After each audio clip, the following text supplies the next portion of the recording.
Soyez tous la bienvenue pour ce moment de culte, d'accueil liturgique. La grâce et la paix soient avec vous tous, au nom de Jésus-Christ.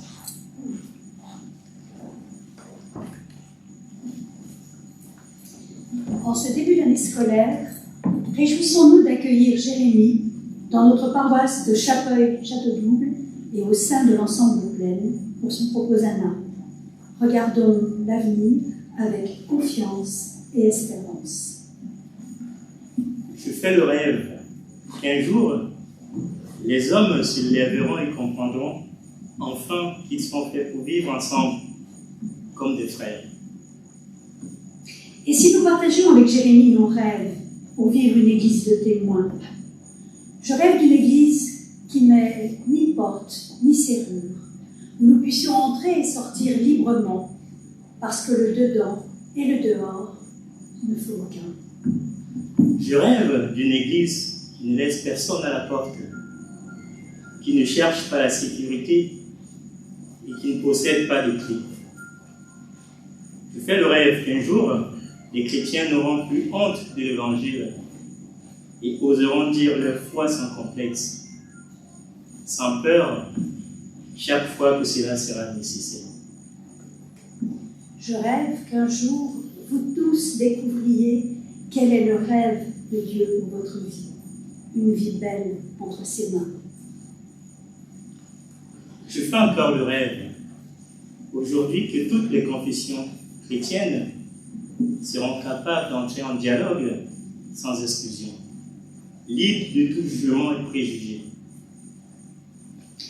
En attendant paisiblement que ces rêves se réalisent par Jérémie, par tous ceux et par toutes celles qui seront appelés par le Seigneur, soyez assurés que Dieu vous accueille. Voici venu le temps de reposer nos vies dans la parole. Voici venu le temps de donner de l'espace dans notre vie, dans notre prière. Voici venu le temps d'accueillir la présence qui nous bénit. Voici venu le temps de chanter notre joie d'être ensemble. Et je vous invite qu'ensemble nous chantions le 5107 que vous avez sur le feuillet.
De louange. Nous te rendons grâce, Seigneur. Nous te disons merci pour tout ce qui se dit, tout ce qui se fait, mais qui ne se voit pas. Merci pour les petites choses de la vie, celles que personne ne remarque, celles que l'on soupçonne à peine. Merci pour cette lueur de joie dans les yeux d'un malade, pour la complicité d'un enfant et le passant d'un instant. Merci pour le geste gratuit, un sourire, une poignée de main, une tape sur l'épaule. Merci pour le silence gardé aux portes de la révolte, pour le pardon donné au lieu de la vengeance, pour la parole d'amour à la place de l'insulte, pour la prière muette au cœur du drame de l'autre. Merci pour l'humble qui se tient à l'ombre du puissant, pour l'inutile en apparence, pour le bien qui jamais n'a pu se dire, et pour les joies secrètes au milieu des tourments. À toi nos cœurs.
Christophe va nous conduire dans la conférence. Nous prions. Seigneur, le monde n'est pas très joli, notre monde, ce monde que tu nous as donné à faire. Les hommes et les femmes d'aujourd'hui ont faim de pain sûrement, mais aussi de tendresse, d'estime et d'amour. Les hommes et les femmes meurent parce qu'ils n'ont pas de raison de vivre. Les hommes et les femmes meurent faute d'espérance. Et ce n'est pas de l'or et de l'argent qu'ils attendent de nous, mais ils veulent que nous leur disions qui ils sont, d'où ils viennent, pourquoi ils vivent et où ils vont. Ils veulent entendre de nous que leur vie est utile, que toute vie vaut la peine d'être vécue. Oui, Seigneur, je voudrais dire à tout homme, toute femme, tout enfant, aux paralysés, à l'humilié, aux boiteux, aux meurtris, au nom de Jésus-Christ, lève-toi.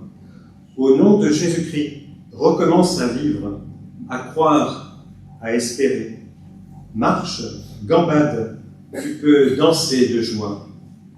Oui, je voudrais, Seigneur, redonner leur force aux mains fatiguées et leur fermeté aux genoux qui chancellent. Je voudrais dire au cœur bouleversé de reprendre courage. Je voudrais le faire en ton nom. J'aurais envie de partager cette espérance qui est la nôtre. Je voudrais lutter avec tous mes frères et sœurs, les hommes et les femmes de ce temps, pour que le désert de ce monde redevienne un véritable verger et que sur la terre des humains, on puisse voir ainsi la tendresse de Dieu. Je le voudrais. Mais pourquoi est-ce que je ne le fais pas? Nous pourrions faire des choses plus grandes que toi, avec un peu d'imagination et un peu d'audace. Mais j'ai peur, peur de lutter, peur de me donner, peur de me perdre. Réveille-moi, Seigneur, bouscule-moi, donne-moi ton esprit et qu'il me prenne tout entier. Amen. Et recevons ces paroles de grâce, et pour cela, je vous invite à vous lever. Quand les montagnes s'effondreraient, dit Dieu, quand les collines chancelleraient, ma bonté pour toi ne faiblira point, et mon alliance de paix ne sera pas ébranlée. Je t'aime d'un amour éternel, et je te garde ma miséricorde. Nous est-il rappelé dans le livre du prophète Ésaïe, au chapitre 54, verset 10. Et voici comment Dieu a manifesté son amour. Il a envoyé son Fils unique dans le monde, afin que par lui, nous ayons la vie. 1 Jean 4, verset 9. Oui, que Dieu nous mette au cœur l'assurance de son pardon, et qu'il nous donne ainsi de marcher vers son royaume. Amen. Et nous chantons le cantique 62-79, rendons gloire à Dieu notre Père.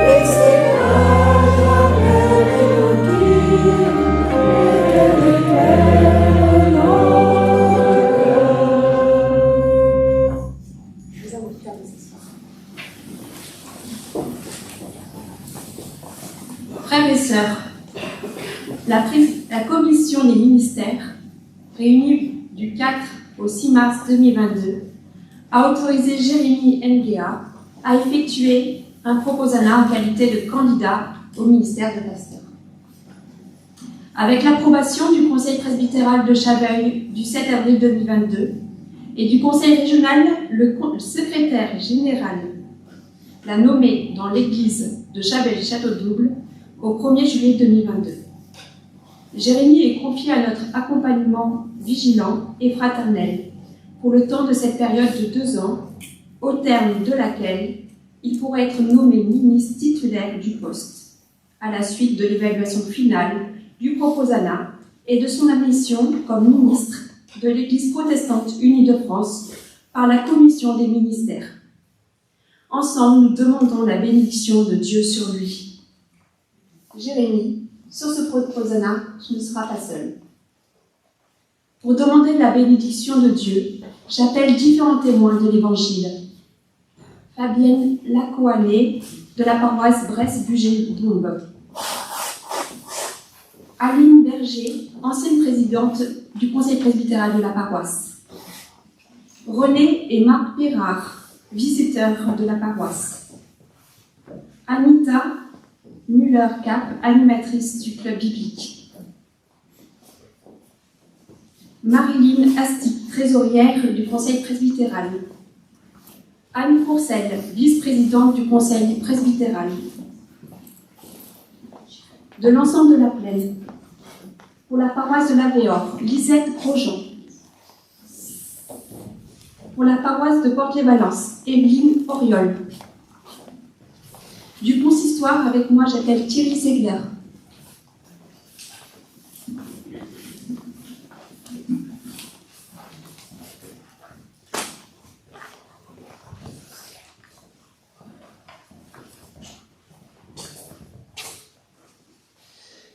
Voici, Jérémy, mon frère, tu es appelé à effectuer ici, dans cette paroisse, un proposana comme candidat au ministère de pasteur.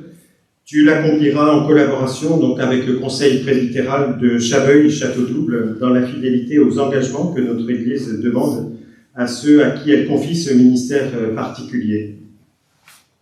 Je vous invite à un temps de prière.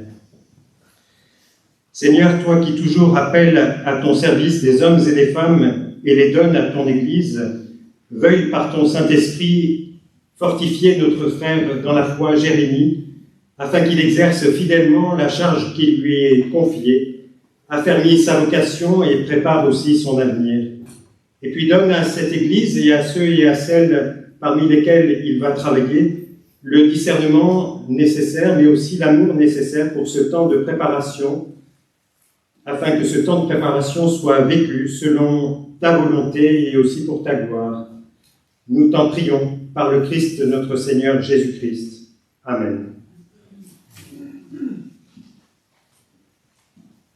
Et j'invite Francine à accueillir aussi Jérémie. Approchez.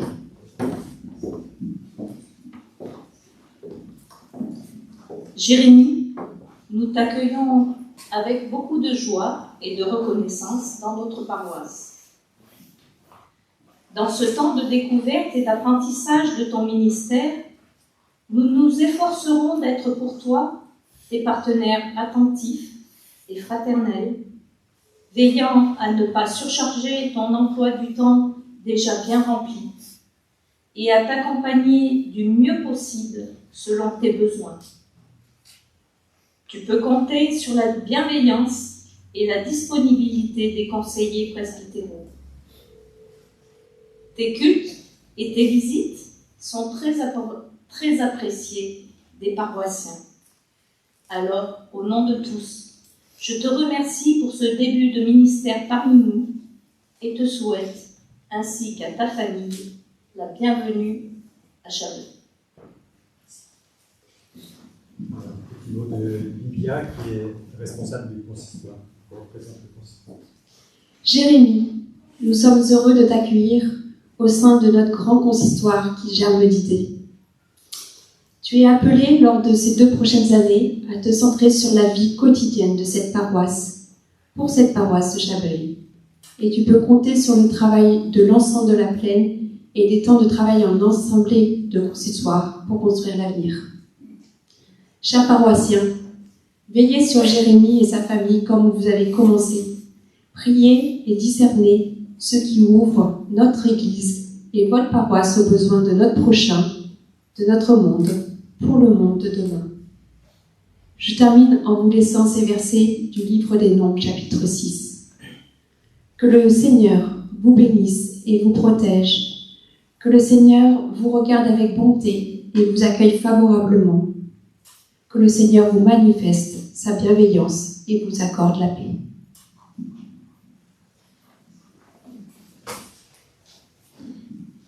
Église du Christ, réjouis-toi pour les ministres que le Seigneur te donne. Et toi, Jérémie, tu n'es pas seul. Réjouis-toi d'avoir part à l'annonce de l'Évangile, car le Seigneur est fidèle. Et je vous invite à manifester cette Église du Christ qui se réjouit en adaptant un peu ses paroles et en essayant de chanter avec moi, ou après moi si vous voulez. Église du Christ, réjouis-toi. Église du Christ, réjouis-toi.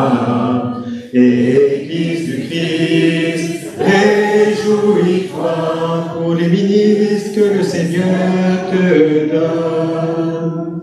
Merci pour Jérémie, merci pour Jérémie. Tu n'es pas seul, réjouis-toi d'avoir l'annonce de l'Évangile. Le Seigneur est fidèle, le Seigneur est fidèle. Église du Christ, réjouis-toi. Église du Christ, réjouis-toi. Pour les ministres que le Seigneur te donne. Alléluia, Alléluia, Alléluia. Et je vous invite à chanter Marche en ma présence, donc les strophes 1 à 3 de ce cantique 53-05.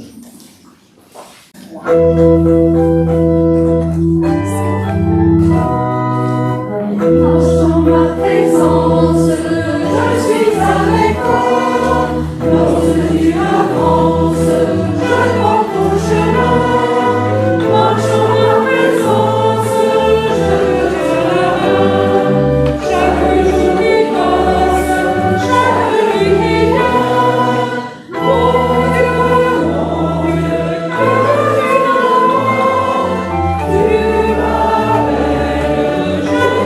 ne vois pas.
Seigneur, viens approfondir en nous la foi, l'espérance et l'amour. Éclaire de ton esprit les paroles que nous allons entendre à travers le texte biblique que nous allons lire. Éclaire de ton esprit ces paroles pour qu'elles soient messages de vie pour chacune et chacun de nous. Amen. Et nous lirons dans l'évangile de Luc, au chapitre 16, les versets 19 à 31.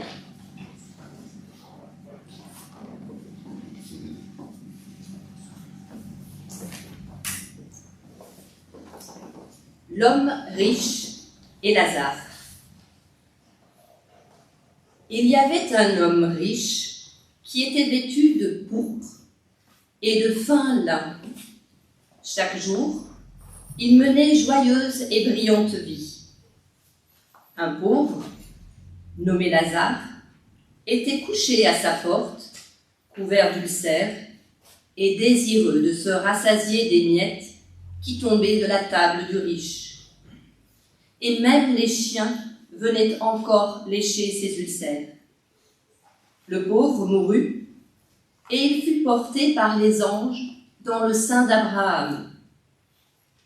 Le riche mourut aussi, et il fut enseveli. Dans le séjour des morts, il leva les yeux, et tandis qu'il était en proie au tourment, il vit de loin Abraham et Lazare dans son sein. Il s'écria : « Père Abraham, aie pitié de moi, et envoie Lazare pour qu'il trempe le bout de son doigt dans l'eau et me rafraîchisse la langue, car je souffre cruellement dans cette flamme. » Abraham répondit : « Mon enfant, souviens-toi que tu as reçu des biens pendant ta vie et que Lazare a eu les maux pendant la sienne. Maintenant, il est ici, consolé, et toi, tu souffres. D'ailleurs, il y a entre nous et vous un grand abîme, afin que ceux qui voudraient passer d'ici vers vous ou de là vers nous ne puissent le faire. » Le riche dit : « Je te prie donc, Père Abraham, d'envoyer Lazare dans la maison de mon père, car j'ai 5 frères. C'est pour qu'il leur atteste ces choses, afin qu'ils ne viennent pas aussi dans ce lieu de tourment. » Abraham répondit : « Ils ont Moïse et les prophètes, qu'ils les écoutent. » Et il dit : « Non, Père Abraham, si quelqu'un des morts va vers eux, ils se repentiront. » Et Abraham lui dit : « S'ils n'écoutent pas Moïse et les prophètes, ils ne se laisseront pas persuader, quand bien même quelqu'un d'entre les morts ressusciterait. » Amen.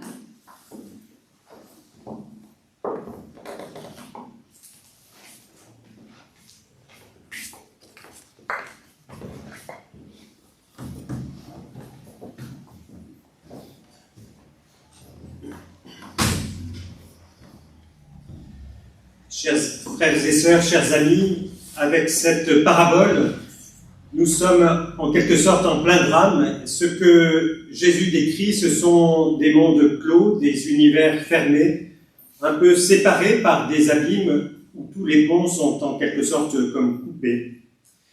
Un premier tableau, le décor, c'est notre vie quotidienne, entre le riche qui mange à sa faim et Lazare, le pauvre, le clochard. Il y a comme un portail fermé. Le rideau tombe sur la mort des 2 personnages et le premier est comme enterré, le second emporté. Deuxième tableau, nous sommes chez les morts cette fois-ci et il y a d'un côté le ciel et de l'autre côté l'enfer et un gouffre entre les deux. Pas de passage, même pour la charité, même pour ceux qui voudraient, on ne passe plus. Et puis, troisième tableau, toujours chez les morts, mais en fond de décor, on retrouve notre vie quotidienne où vivent les 5 frères du riche. On pourrait passer, mais c'est inutile si le cœur est fermé. Et le drame se termine sur une phrase: quelqu'un pourra bien ressusciter d'entre les morts, ils ne seront pas pour autant convaincus. Oui, il y avait un homme riche et un pauvre du nom de Lazare.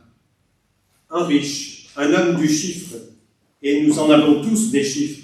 Ils permettent de nous reconnaître, de nous distinguer, mais jamais de nous connaître véritablement. Que ce soit le numéro de sécurité sociale, notre compte bancaire, la carte d'identité, notre numéro de permis de conduire, bien sûr, ils nous repèrent, mais paradoxalement, nous font perdre aussi notre identité véritable.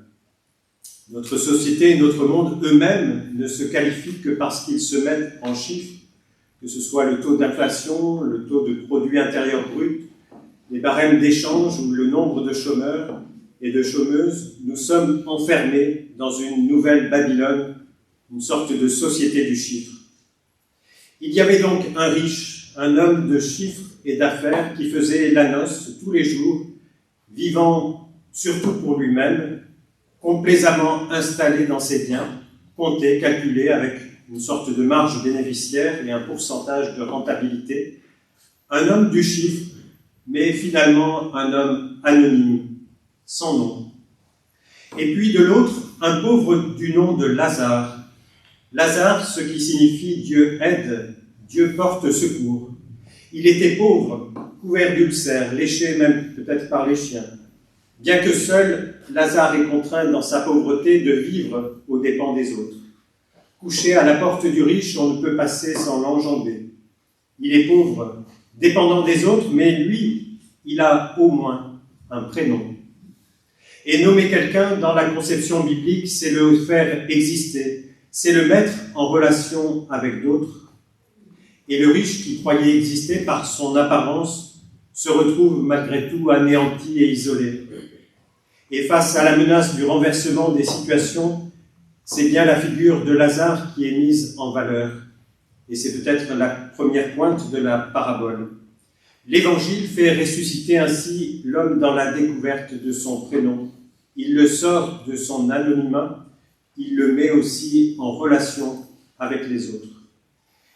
Jérémie, j'ai regardé pour bien vérifier, ton prénom signifie élevé par Dieu, ou on peut retraduire Dieu est haut ou Dieu élève. Et je crois que Dieu te rappellera que Dieu te porte, qu'il te portera aussi dans ce ministère pour lequel tu t'es préparé. Ce matin, je disais aux paroissiens de Bourg-les-Valences que nous sommes appelés à être des lettres vivantes du Christ, des témoins vivants du Christ pour nos contemporains. Et cela signifie également que nous avons été au bénéfice d'autres lettres vivantes, d'autres témoins de la foi et de l'Évangile qui nous ont précédés, qui nous ont ainsi préparés pour tel ou tel service ou tel ministère. Et je crois que c'est aussi ton cas, tu es au bénéfice à cette grâce de ceux et celles qui t'ont précédé, des membres de ta famille, de tes amis qui t'ont accompagné.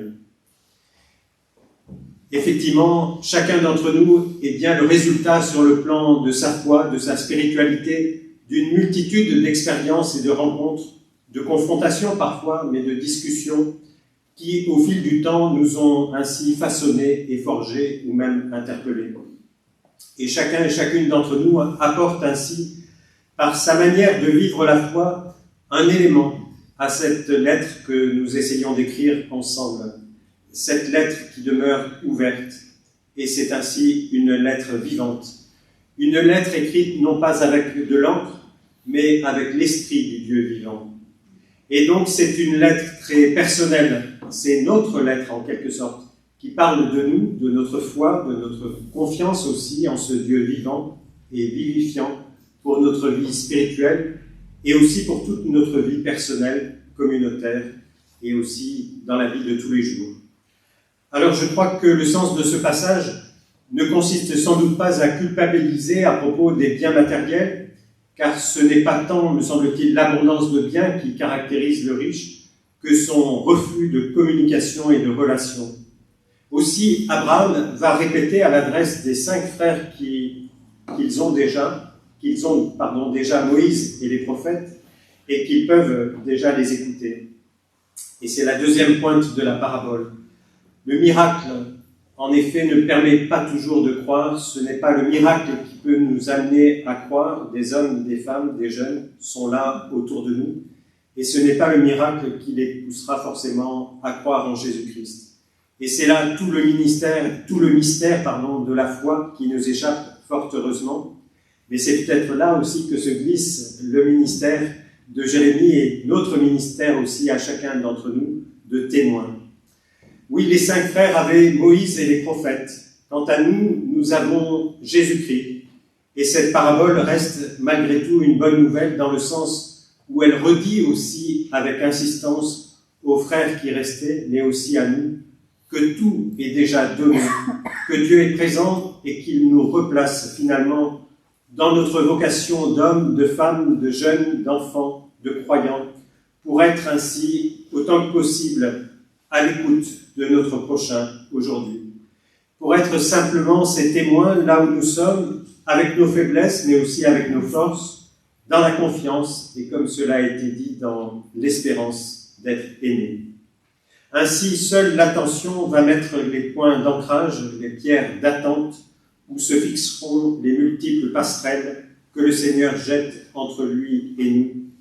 Que ce soit l'attention aux signes de l'amour de Dieu dans notre histoire humaine, l'attention aux Abraham et aux prophètes d'hier et d'aujourd'hui, l'attention aussi aux autres, au clin d'œil, au murmure de l'amour de Dieu à travers tout être humain et aussi à travers tous les événements. Être attentif, c'est en quelque sorte coincer du pied la porte de nos cœurs qui parfois se referment trop souvent sur le vide de nous-mêmes. Hors des barrières, nous ne cessons pas d'en dresser parfois. Nous passons plus de temps à nous défendre qu'à regarder autour de nous. Nous bâtissons parfois des murs quand il faudrait au contraire ouvrir grand les portes et les fenêtres, y compris de nos églises ou de nos temples. Oui, pour un Lazare qui jeûne, ignoré derrière nos vies bien closes, combien de riches qui dévorent enfermés dans leur peur, mais aussi parfois dans leur solitude. Il est temps, grand temps aussi de sortir. Déverrouillons nos portes, et cela même, un ressuscité ne le fera pas à notre place. Alors, quelles peuvent être les leçons, en quelque sorte, de cette parabole ? Peut-être, dans un premier temps, le retournement spectaculaire des situations. Peut-être qu'à une certaine époque, une certaine théologie affirmait « Celui qui craint Dieu s'enrichit, il est en bonne santé, il vit longtemps. Quant aux pauvres, à l'infirme ou aux malades, il est sous le jugement divin. » Jésus, comme Job d'ailleurs, ou certains psalmistes, vient dire en quelque sorte « Attention, les privilèges d'ici-bas ne sont pas la garantie de ceux de là-bas. Les choses peuvent se retourner en quelque sorte et vite. » Et puis, les moyens d'être avertis de ces choses, ils ne sont pas surnaturels, spectaculaires ou miraculeux. Ils sont tout simples, présents, accessibles à toutes et à tous, sans apparence spéciale. Ce sont Moïse et les prophètes, autrement dit toute l'Écriture sainte. Et il en est de même pour nous. À nous d'être intelligents, avoir cette intelligence du cœur, être aussi attentifs aux signes par lesquels Dieu nous avertit et avertit tout être humain, par le message de l'Écriture, la Bible. À nous d'essayer d'y prendre garde, tel Lazare, dont le nom signifie Dieu aide, Dieu porte secours. Oui, quelqu'un pourra bien ressusciter les morts, ils ne seront pas convaincus. Cette phrase qui termine ce passage de l'Évangile selon Luc devrait nous paraître insupportable, ou bien il nous faut décider une fois pour toutes qu'elle ne nous concerne pas. Comment le Christ, dont tout le message prend son sens avec la résurrection des morts, peut-il alors affirmer que cette résurrection porte en elle-même ses limites ? Dans le contexte de cette très riche parabole racontée par Jésus, cette phrase de conclusion souligne avec force cette immense responsabilité de l'être humain. Rien, pas même une résurrection, pas même celle du Fils de Dieu lui-même, ne peut nous obliger à aimer. L'être humain seul accepte ou refuse cet amour de Dieu.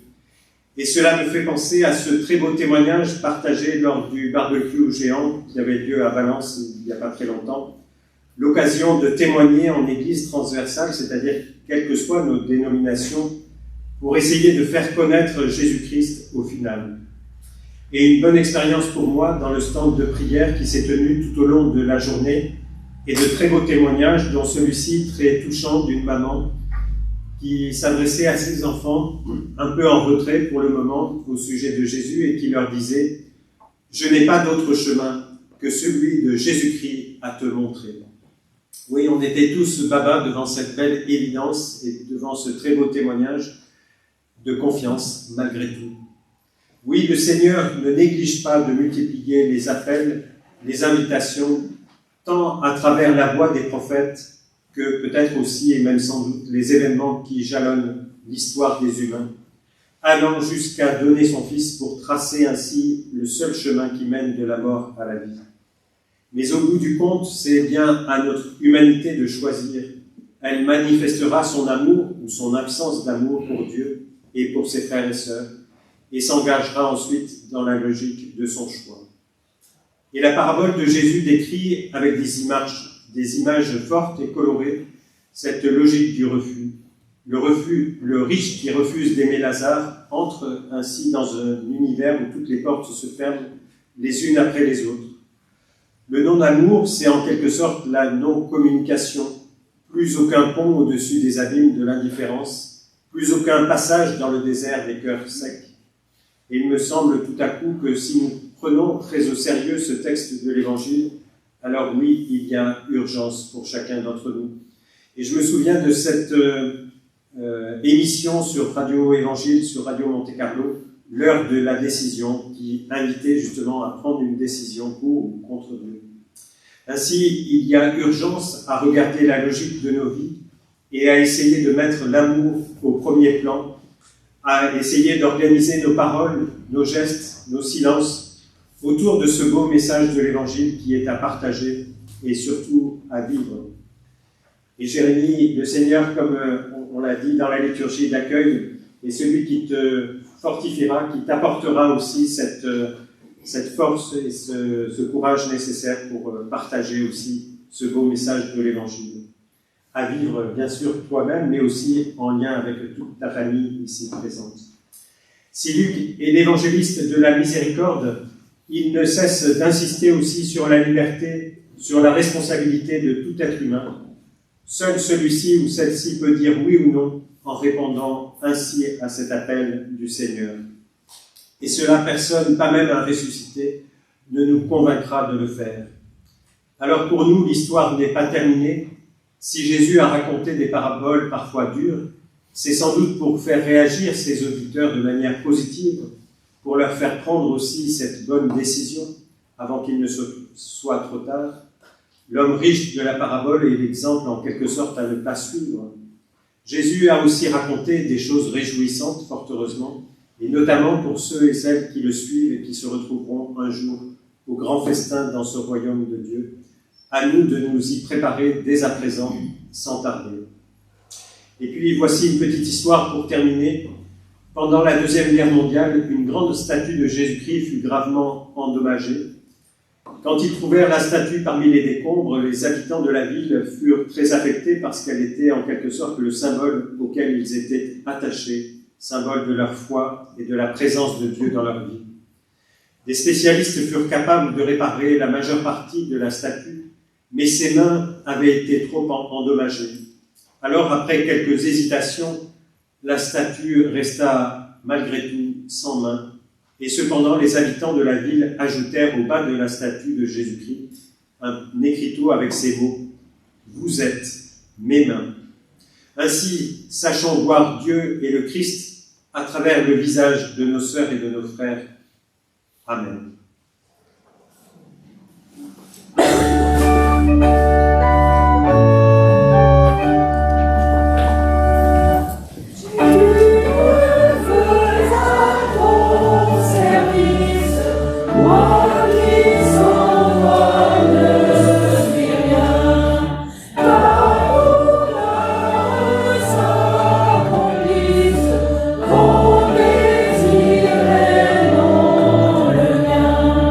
Ce que j'ai vu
de l'Église protestante unie de France.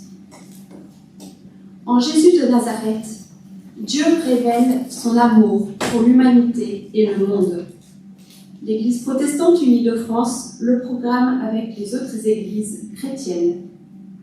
Sur la lancée de la Réforme, elle annonce cette bonne nouvelle. Dieu accueille chaque être humain tel qu'il est, sans aucun mérite de sa part. Dans cet évangile de grâce, au cœur de la Bible, se manifeste l'Esprit de Dieu. Il permet à l'Église d'être à l'écoute des textes bibliques et de se laisser conduire par eux au quotidien. Dieu nous a créés. Nous invitons à vivre en confiance avec lui. Nous trahissons pourtant cette confiance et nous voilà confrontés à un monde marqué par le mal et le malheur.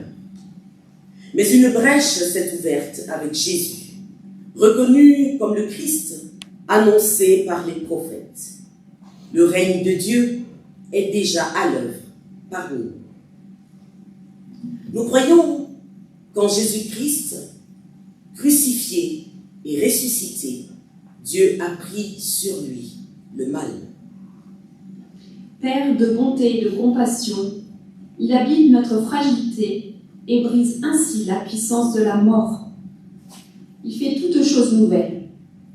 Par son Fils Jésus, nous devenons ses enfants. Il nous révèle sans cesse, nous relève sans cesse. De la peur à la confiance, de la résignation à la résistance, du désespoir à l'espérance. L'Esprit Saint nous rend libres et responsables par la promesse d'une vie plus forte que la mort. Il nous encourage à témoigner de l'amour de Dieu en parole et en acte. Dieu se soucie de toutes ses créatures. Il nous appelle avec d'autres artisans de justice et de paix à entendre les détresses et à combattre les fléaux de toutes sortes. Inquiétude existentielle, rupture sociale, haine de l'autre, discrimination, persécution, violence, surexploitation de la planète, refus de toute limite. Dans les dons qu'elle reçoit de Dieu, l'Église puise les ressources lui permettant de vivre et d'accomplir avec joie son service. Proclamation de la parole, célébration du baptême et de la scène, ainsi que prière, lecture de la Bible, vie communautaire et solidarité avec les plus fragiles. L'Église protestante unie de France se comprend comme l'un des visages de l'Église universelle. Elle atteste que la vérité dont elle vit la dépasse toujours. À celui qui est amour, au-delà de tout ce que nous pouvons exprimer et imaginer, disons notre reconnaissance. Célébrez Dieu, car il est bon et sa fidélité dure pour toujours. Amen. On chante non point à nous.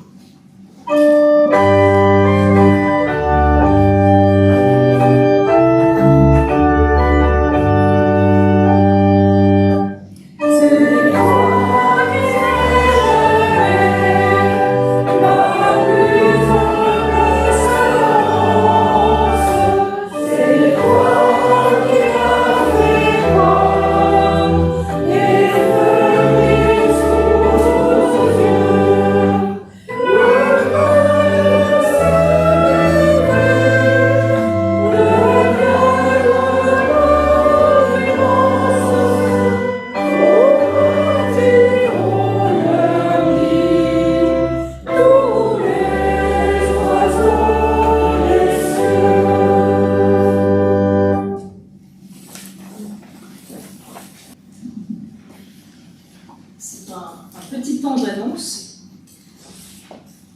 Au nom de la paroisse de Chabeuil-Château-Double, tout d'abord, je tiens à remercier pour leur présence M. Alban Panot, le maire de Chabeuil, le père Stéphane-Jacques Ruchon, curé de la paroisse Saint-Martin-de-la-Plaine de Valence, M. Pierre Chatte, président de l'association Chabeuil Aide et Partage, qui est une association œcuménique. Et donc, les protestants en font partie aussi. Merci à vous d'être présents parmi nous aujourd'hui pour un temps important dans la vie d'un pasteur. Vous êtes tous très chaleureusement invités au goûter qui suivra ce temps de culte afin de pouvoir échanger un peu plus longuement avec Jérémie et sa famille. Et puis un autre moment important dans la vie de l'Église protestante, c'est le temps de l'offrande. L'offrande, depuis l'épisode un peu long de Covid, se fait à la sortie. Vous trouverez près des portes des corbeilles à cet effet. Et avant qu'on passe à la bénédiction, je vous invite à la prière par rapport à cette offrande. Nous prions. Père, nous te remercions pour tous tes dons. Et nous te faisons l'offrande joyeuse de notre vie, de notre prière, de notre chant, de notre temps, de notre argent et de toute offrande que nous inspire ton amour. Accorde-nous de les traduire dans la vie de notre Église, en gestes qui parlent de toi. Amen. Que chacune donne librement selon ce qu'il ou elle a décidé dans son cœur et non pas à regret ou par obligation. Car Dieu aime ceux qui donnent avec joie et reconnaissance. C'est tiré du 2e livre aux Corinthiens. Aujourd'hui, je veux tout d'abord remercier Dieu pour ces jours qu'il nous donne d'être ensemble. Merci Seigneur pour tous ces bienfaits. Tout ce que tu m'as donné et il m'a fait grandir en tant que personne. Merci à tous pour votre présence. La paroisse de Chabeuil, Château-Double, Montméran, Église Sœur. Merci pour l'accueil de Chabeuil, le conseil, le consistoire, la région. Merci pour ma famille présente, ma belle famille, les amis de Bouc où j'ai cheminé pendant des années, les frères et sœurs, une pensée pour mon papa qui est là-haut. Merci à tous d'être là et de partager ce moment avec moi. Et je vous invite à vous lever pour vous unir dans la prière.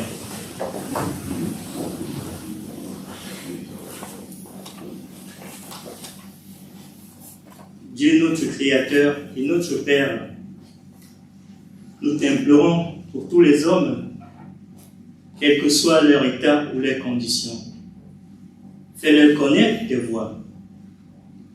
Nous te prions pour toutes les personnes qui sont dans l'angoisse, qui sont éprouvées, viens les consoler, les soulager.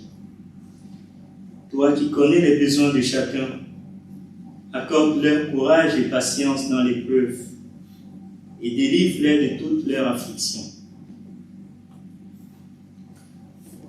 Nous te prions pour ceux qui nous sont chers, pour nos familles, nos enfants, pour les personnes seules, ceux qui sont sans travail, sans ressources, sans abri, sans amitié, ceux qui sont privés de toute dignité. Nous te prions, Seigneur, pour ceux que nous avons du mal à aimer. Nous les nommons dans le secret de nos cœurs.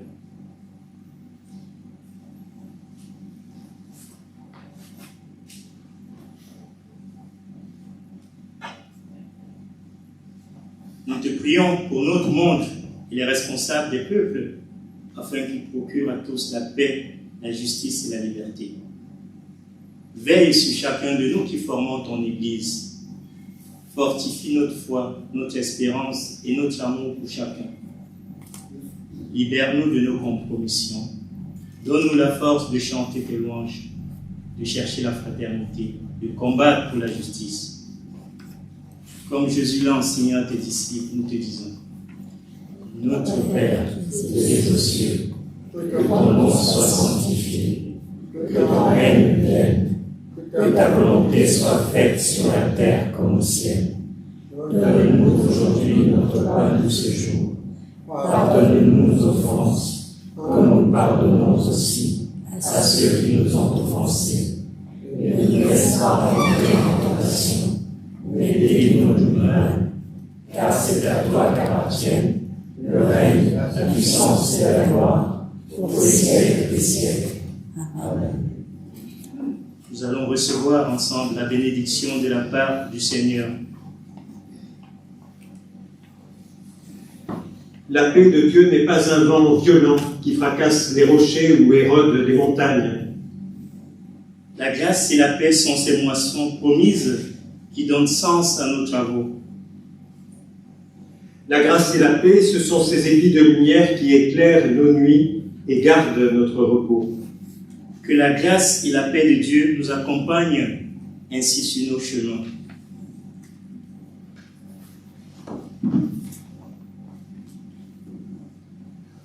Au creux de nos vies, le Seigneur dépose l'espérance. Dans le creux de nos mains, le Seigneur dépose son amour. Au fond de nos yeux, le Seigneur dépose sa lumière. Dans le fond de nos cœurs, le Seigneur dépose sa paix. Dieu nous bénit et nous garde dans son amour, depuis le plus petit jusqu'au plus grand d'entre nous. Il a le souci de notre vie. Il nous donnera tous les jours sa paix. Ainsi que la grâce de notre Seigneur Jésus-Christ, l'amour de Dieu le Père et la communion bienfaisante du Saint-Esprit soient avec vous toutes et tous, dès maintenant et à jamais. Amen. Et nous chanterons le dernier, c'est le 41-05.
Nous séparer de l'amour donné. Non.